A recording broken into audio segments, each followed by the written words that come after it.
Tous les hommes aspirent à être aimés. Ils désirent avec ardeur être l'objet de l'affection d'un père, d'une mère, d'un frère, d'une sœur, d'un époux ou d'une épouse. Cependant, cet amour humain, sous toutes ses formes, passe de manière inexorable. Seul l'amour de Dieu est parfait et immuable, car il est éternel. De loin l'Éternel se montre à moi. Je t'aime d'un amour éternel. C'est pourquoi je te conserve ma bonté. Jérémie 31:3. Même si Dieu nous réprimande et nous punit à cause de notre sottise, son affection ne changera jamais. Ce n'est pas un sentiment chétif que Dieu nous manifeste, mais c'est dans toute sa plénitude qu'il nous aime.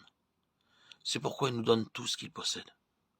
Il a quitté toute sa gloire à cause de nous, allant jusqu'à verser la totalité de son sang pour nous racheter.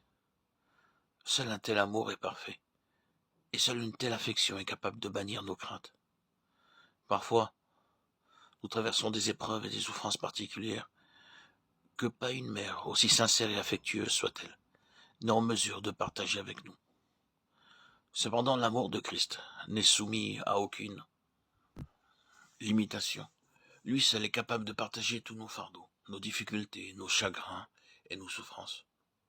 Ceux qui ne connaissent pas le Seigneur Jésus comme leur sauveur sont exposés à de nombreuses craintes.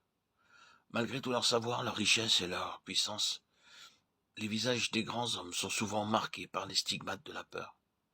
Certains craignent pour leur santé. Évoluera-t-elle dans un sens favorable ou mourront-ils? D'autres doutent peut-être leur ennemi. Seront-ils atteints par leurs machinations? Il en est qui sont hantés par des craintes concernant leur affaire. Subiront-ils des pertes? Feront-ils faillite? D'autres encore redoutent la mort, appréhendant ce qui adviendra de leurs enfants et de leurs biens.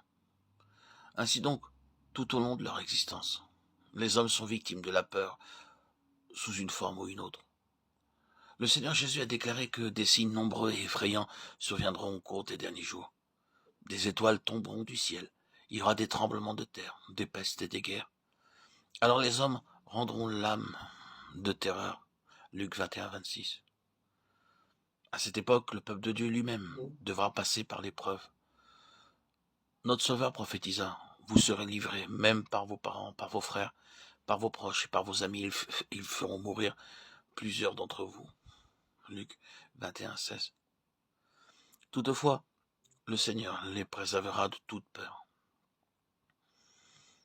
Tous les grands du royaume purent voir l'écriture sur la muraille, mais seul le roi aperçut les doigts qui écrivaient.